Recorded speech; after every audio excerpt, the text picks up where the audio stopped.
Hello again, and welcome to another EBM session. I am Professor Fisher, and today we're going to be talking about biases and logical fallacies in medical literature.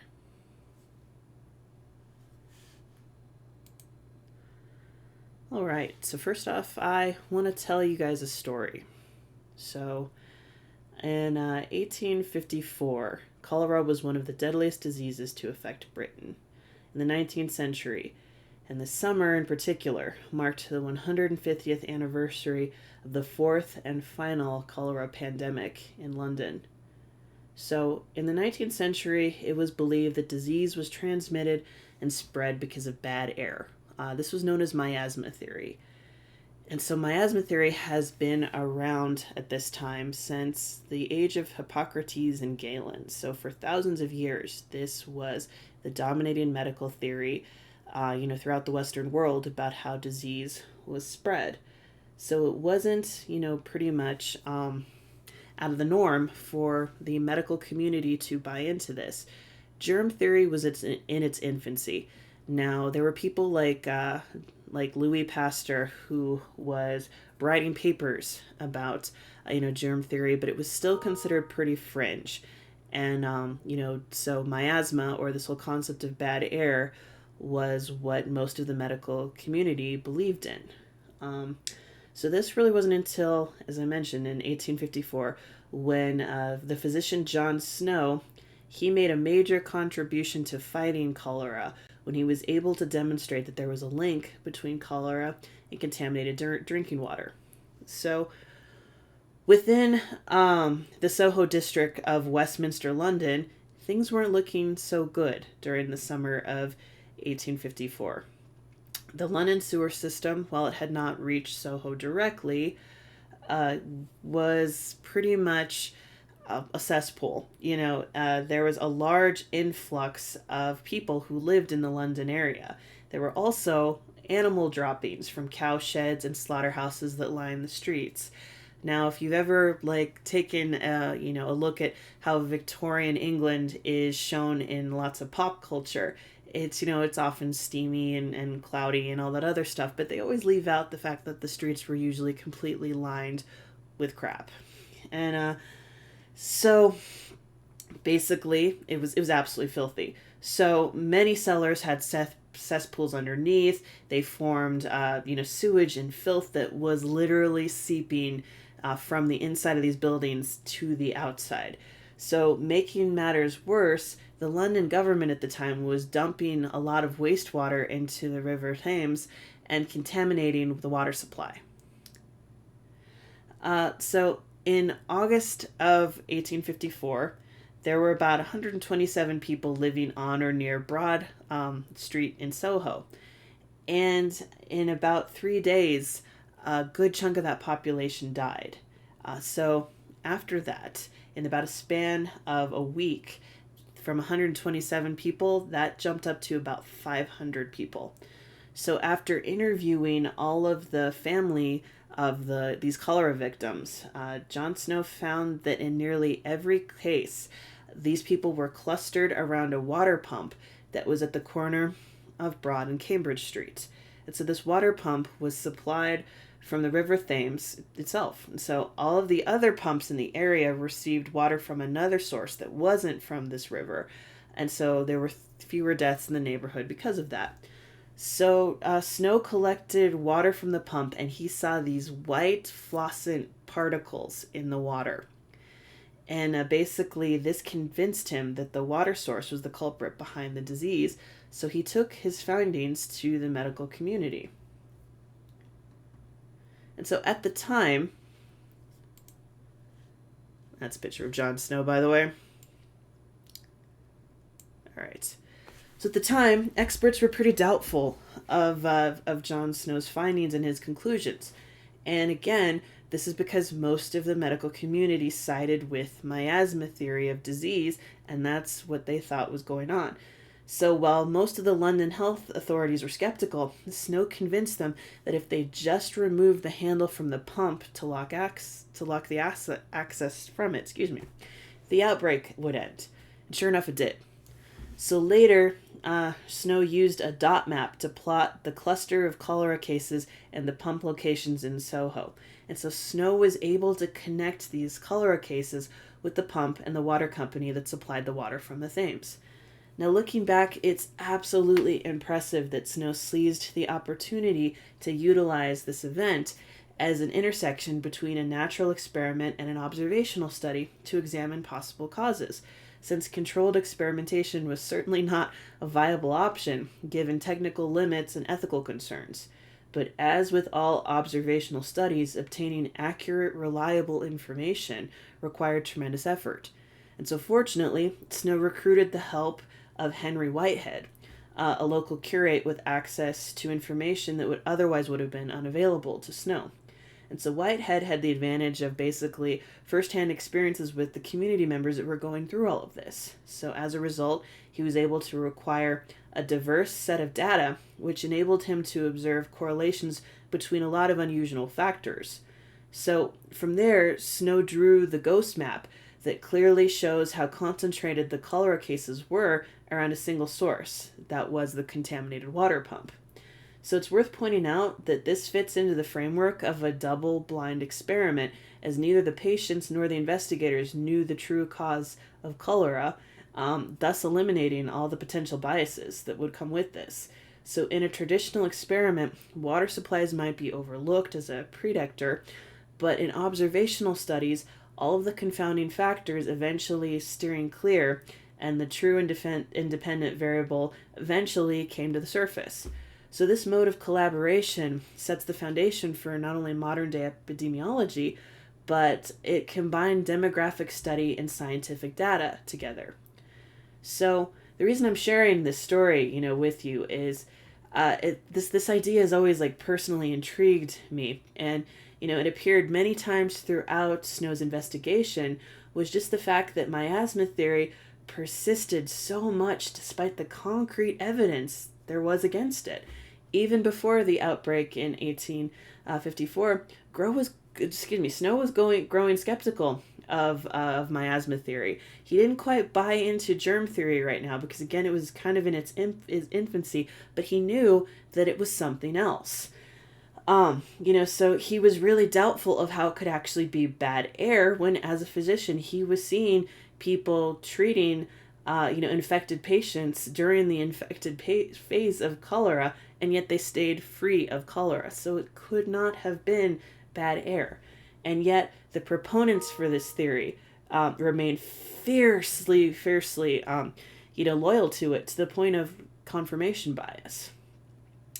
And so this is not only, I guess, the first story of one theory overthrowing another, but it also really shows the difficulties of how stubborn the scientific community could be when, the possibility of the right ideas out there are waiting to be proven right, but people don't want to listen. All right. So I guess, just to drive that home, others in the time, their miasma theory was wrong, but it's always kind of interesting to look at this from a critical lens and to look at history now that we know a little bit better. But Jon Snow's fellow doctors were just trying to look at the world through what they understood, using empiricism in the same way that he did, but they stuck to cultural norms and history, and sometimes that can be, not problematic, but this is where we're going to get into the concept of biases.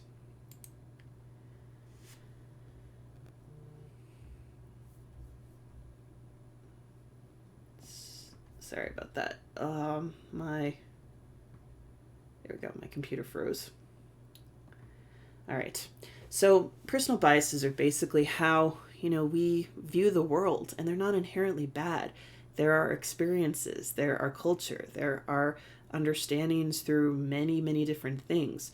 And, so again, I don't want to state that they are inherently bad things, but they are things to be cognizant of that might limit the way that you view the world. When it comes to statistical bias, and especially bias in medicine, that's a little bit different. So when I talk about a bias, I mean a systematic source of error that's usually in a study design that leads to an inaccurate estimate of the true association between the exposure and the outcome of something. And whether it's underestimating it or overestimating it, biases cannot be corrected at the analysis stage. So researchers really have to minimize bias whenever possible. So there are actually about 50 biases out there that are just surrounding medicine, but I'm going to focus on the ones that you see listed here. And as you can see, we've got confirmation bias, selection bias, recall bias, confounding bias, research bias, and publication bias.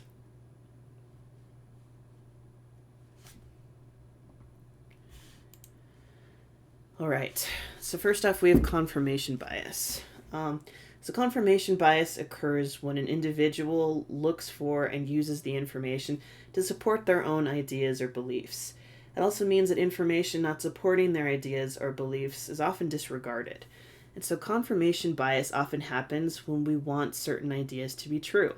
And this leads individuals to stop gathering information when the retrieved evidence confirms their own viewpoints, which can lead to preconceived opinions or prejudices that are not based on reason or factual knowledge. Individuals then pick out the bits of information that confirm their prejudice. So confirmation bias has a long history. And, it's one of those things that you definitely need to be cognizant about. Some of the methods to avoid confirmation bias include rigorous protocols for searching and for reporting relevant information. This is actually where systematic reviews and meta-analyses can really come in handy. So as opposed to literature reviews, systematic reviews search for and appraise and summarize the results of basically all relevant evidence on a particular research question, as we talked about earlier. So following a protocol for executing the literature searches and pre-specifying the inclusion and the exclusion criteria can really help avoid confirmation bias. So when you're looking at a study, you should really consider whether or not the authors have been biased in their inclusion or reporting of information relevant to their research. Did they cherry pick? What is the exact confines of their inclusion and exclusion criteria? Because, if you really analyze that, that's where you might be able to discover confirmation bias. Is taking into account potential conflicts of interest, and other stuff like that. So we're going to go ahead and move on.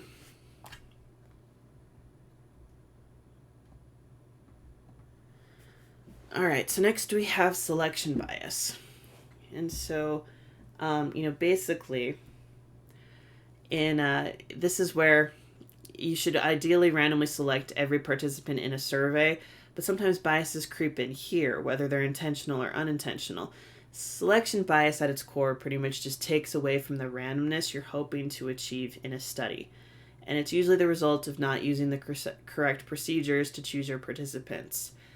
In a clinical trial, selection bias can occur if there is no randomization. Another thing about selection bias that can sometimes be unintentional is when we're talking about participants. In a study, we found despite efforts to really diversify, medicine still has most of its clinical trial participants be male and Caucasian. As to why that is, we're still kind of figuring that out. But, sometimes selection bias can take place there despite a researcher's best attempt to minimize it. Simply because they're not able to get participants that are part of the population that they need to, or that might accurately, represent what they're trying to study. So that's just, I guess, one tiny example of selection bias. And so, in case control studies, researchers must be careful to question each participant in the same way, kind of to avoid influencing their responses. And so that's just kind of, one of those ways that you can really also try to avoid selection bias. Now we're going to get into to recall bias. So, recall bias is a systematic error that occurs when participants do not remember previous events or experiences accurately, or they omit details. Recall bias is a problem in studies that are self reporting. This bias tends to come up a lot in case control studies and retrospective cohort studies, just because, it's hard to get all the facts straight when we're recalling a past event. So basically, bias in recall can be greater when the study participant has a poor recall in general and when events over a longer time interval are being asked about later. So other issues that can influence recall include, age, education, socioeconomic status, and how important the condition is to the patient. Furthermore, like undesirable habits such as smoking or eating unhealthy foods tend to be underreported, and therefore those also really are subject to recall bias. Pre-existing beliefs might also impact or influence their recall of previous events.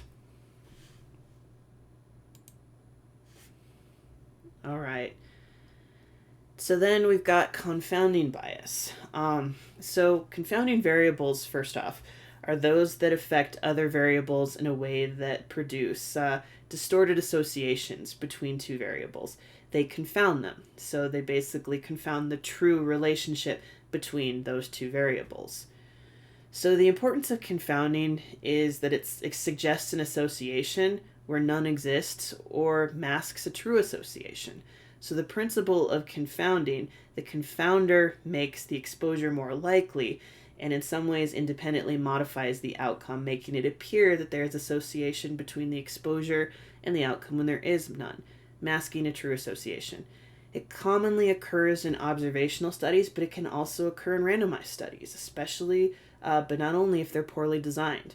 For example, if by chance more elderly people are randomized to an active intervention than to a placebo, and if age is independently more likely to be associated with a beneficial outcome, then the intervention might falsely appear to be beneficial. So because observational studies are not randomized to ensure equivalent groups for comparison or to eliminate imbalances due to change, confounders are common.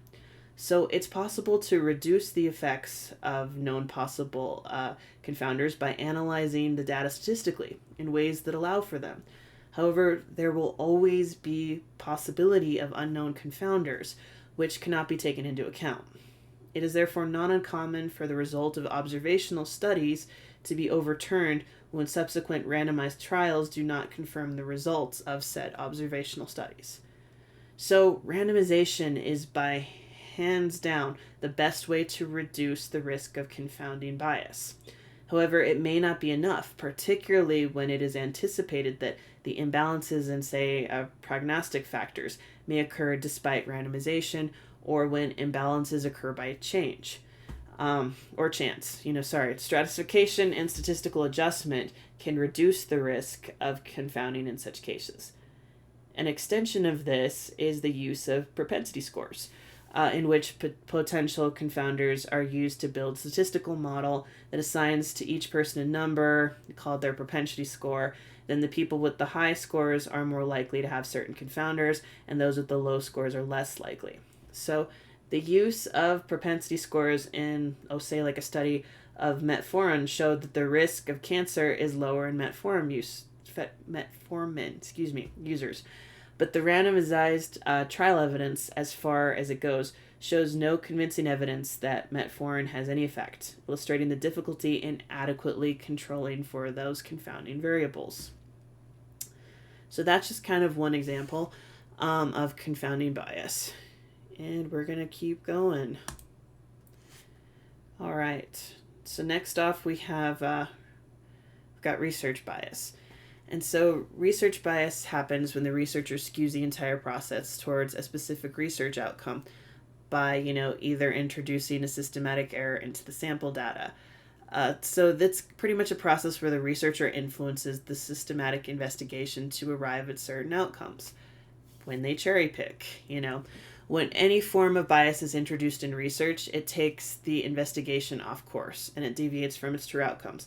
So, research bias can also happen when the personal choices and preferences of the researcher have an undue influence on the study. For example, let's say a former alcoholic who is a researcher is conducting a study on the long term effects of alcohol. If the researcher's beliefs prompt him or her to create a biased survey or to have sampling bias, which is an umbrella, underneath research bias, then this is a case of research bias. All right. And lastly, I'm going to talk about publication bias. So, publication bias is when studies basically with positive findings are more likely to be published, and they tend to be published faster than studies with negative findings.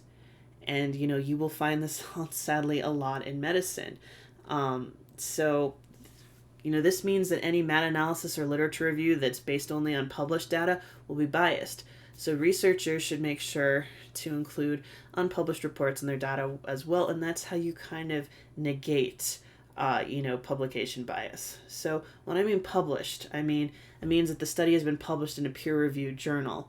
And so studies are more likely to be published, though it's a catch-22, if they have positive findings. Sadly to say, around 50% of studies are estimated to be unpublished. In general, those studies are more likely to have less significant or negative results if they are unpublished. That doesn't mean that the results aren't valid. It's just the journals are less likely to publish an article or delay publication if a treatment is shown to have negative or no effect. An example of this is there's a major study that was done a few years ago that showed a deworming program in India that was not effective for reducing mortality or improving weight gain in children, and it was delayed publication for 8 years because the results were not positive. So this creates kind of this swept under the rug phenomenon that happens as a result of withholding negative results from publication. So this may be intentional or unintentional, but it's definitely again something that we need to be aware of, because journal editors, unfortunately, sometimes seem to be more inclined to publish studies that will sell copies or reap other rewards, and this permeates all points of medicine because people who want grants want to make sure that they can publish positive results, and this really sometimes skews a lot of medical studies. So. All right. So now we're going to get into fallacies, basically errors in reasoning. And these are definitely, things that are going to come up. And so whenever you are evaluating medical literature, not only are you going to need to know what to do or what the researcher was doing right, but also what not to do. And so I'm going to be telling you, what not to do in a way to kind of help you recognize the most common and perilous fallacies of logic and rhetoric that you're going to find in medicine. All right. So here's my first little blurb. Your brain is made of molecules. Molecules do not have consciousness. Therefore, your brain cannot be the source of consciousness.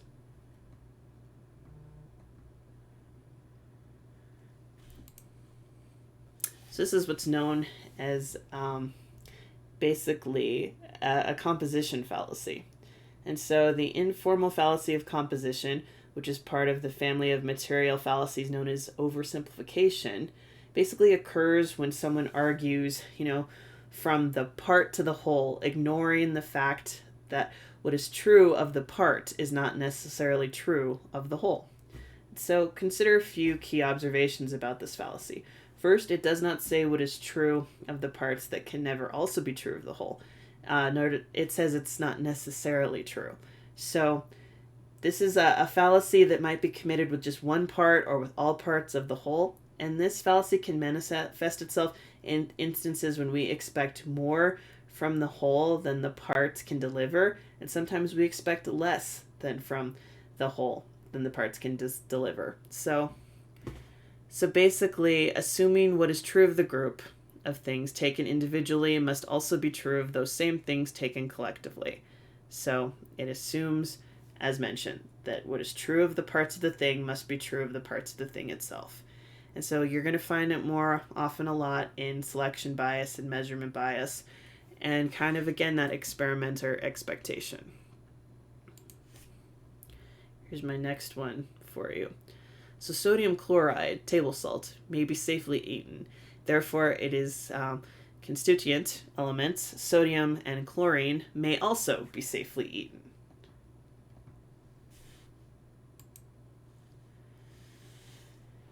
This is an example of a division fallacy. So it infers that something is true of one or more of the parts from the fact that is true of the whole. So this is actually opposite of the fallacy of composition. So if you assume that one part of something has been applied to all, or other parts of it, or that the whole must apply to its parts, often when something is true for the part, it does also apply to the whole, or vice versa. But the crucial difference is whether there exists good evidence to show that this is the case. Because we observe consistencies in things, our thinking can become biased so that we presume consistency to exist where it does not. Because as we all know, very, very bad things would happen if we were to eat pure chlorine, So just because table salt does one thing does not collectively mean, in any case, that the other parts are safe.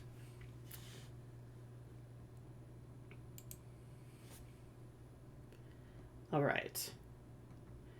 So next, celibacy is an unnatural and unhealthy practice, since it is neither natural nor healthy to exclude sexual activity from one's life.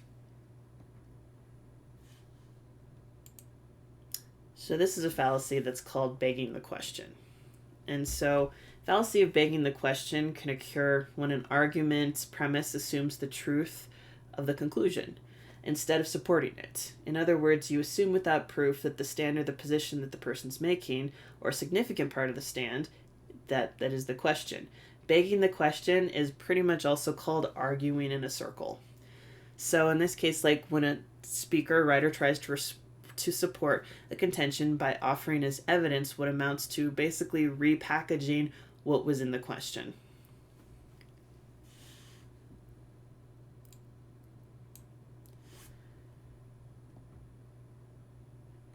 So, my father smoked 4 packs of cigarettes a day since age 14 and lived until age 89.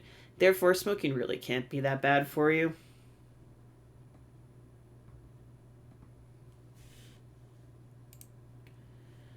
This is a hasty generalization. And this particular fallacy is sometimes called the overgeneralization fallacy. It's basically making a claim based on evidence that's just too small to actually substantiate. So essentially, you can't make a claim and say that something is true if you only have an example or two as evidence. This is, again, a very key part of science. Like, if I say that I see Elvis Presley's face in a potato chip, most people would think that I was crazy. If 20 people saw that same face in the potato chip, oh, that's peer review. We might have something, there. So this is what a hasty generalization is.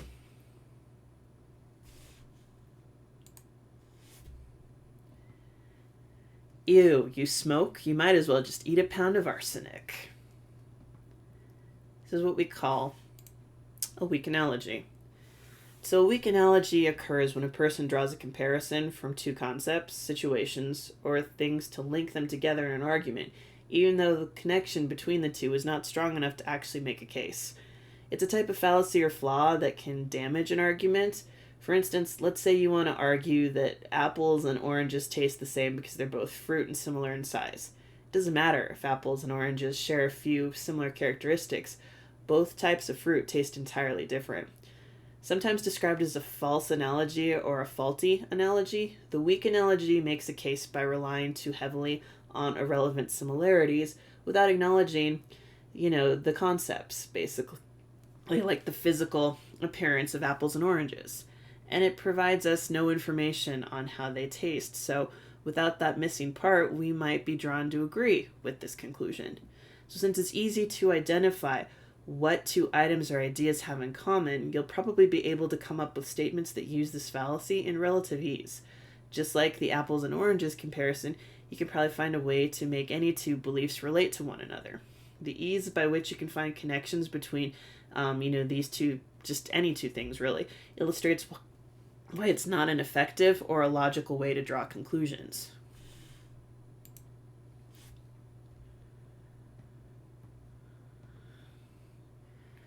So, in Romania, abortion was illegal under 2 decades of rule by the communist dictator Nicolae Ceausescu, and the country enjoyed one of the lowest breast cancer rates in the entire world during that time, far lower than comparable Western countries. So it's obvious that abortions cause breast cancer. This is an example, basically. The argument offers an explanation, post hoc ergo propter hoc, based on the temporal ordering of events that confuses coherence with causality. And so A happened just before B, so A caused B. The fallacy of the post hoc ergo propter hoc begins with the observation that 2 events occurred in sequence. As such, it appears to be good retroductive reasoning, since such a temporal ordering is just the kind of, thing that we might make a casual connection to. However, it is also possible that the temporal ordering is just a coincidence, or is the result of some further causal factors. Indeed, unrelated events occurred in temporal sequence all the time. The vast majority of events that happen in one moment are unrelated to events that happen in the next. Like, if a bird flies past my window right before my computer crashes, I can't go, oh no, that dang bird. Hence, temporal ordering alone is a poor guide to causal relationships. The post hoc fallacy mimics good reductive reasoning by noting a genuine, circumstance, but it errs in focusing on the concomitance that is so commonplace as to be meaningless, unless accompanied by other suggestive details and a common sense understanding of how cause and effect work.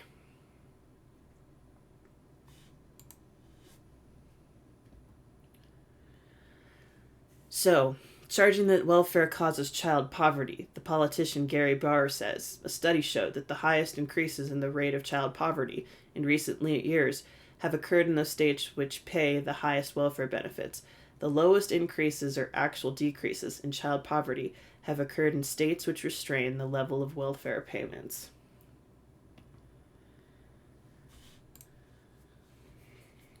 And so, cum hoc ergo propter hoc means with this, therefore because of it. And so, in other words, A and B happen at the same time, therefore A must be causing B to happen. The cum hoc ergo propter hoc fallacy is a common mistake in diagnosis and treatment of medical and psychological conditions. So this fallacy is sometimes described as correlation is not causation. In other words, 2 events happen at the same time. One event did not necessarily cause the other event to happen. The 2 events may still be related, but a more thorough investigation is necessary to determine which causes which. So basically, this fallacy occurs when a conclusion about a case is drawn without considering possible alternative explanations for the correlation. So oftentimes, a third event is the real source of the correlation.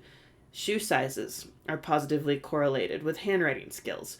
One could assume that increasing the size of your feet will improve your handwriting, but the real cause of correlation is the general developmental growth of children. So, the direction of causation may be reversed. One could conclude that a railroad crossing bell causes the train to come, but the reverse is actually true. The correlation is purely a coincidence. So again, this is the, correlation is not causation fallacy.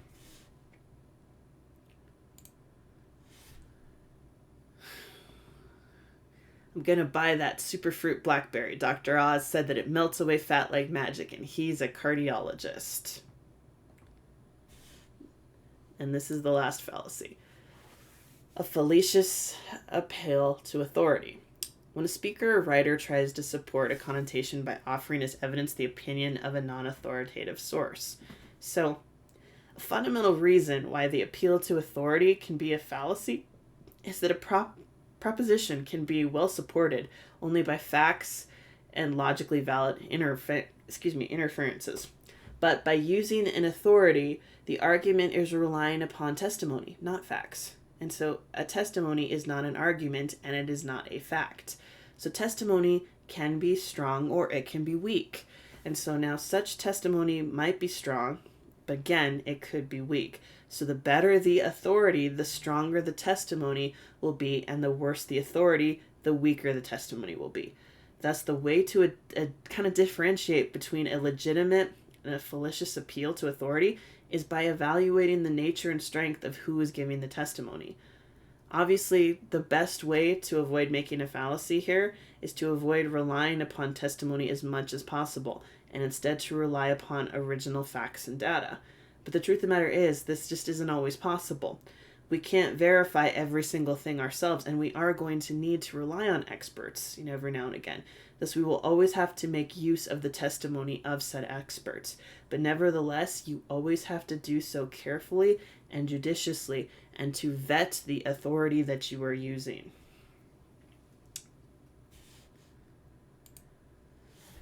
All right. So, in conclusion, everyone, just remember, I combined this section with the one that you saw previously when it comes to critically appraising literature. But some of these takeaways from both sessions is, please don't skip the introduction of a paper. Consider how the researchers are laying out their literature review or their study. Assess how they're framing their hypothesis, and be aware of any bias that might be within the study and its framework.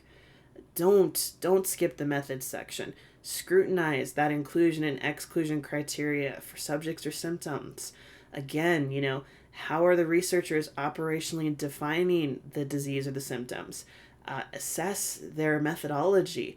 Does it address the hypothesis? You would be amazed at how many times I will read a paper and the hypothesis and the paper are at complete odds with one another. Is it influenced by other factors or biases?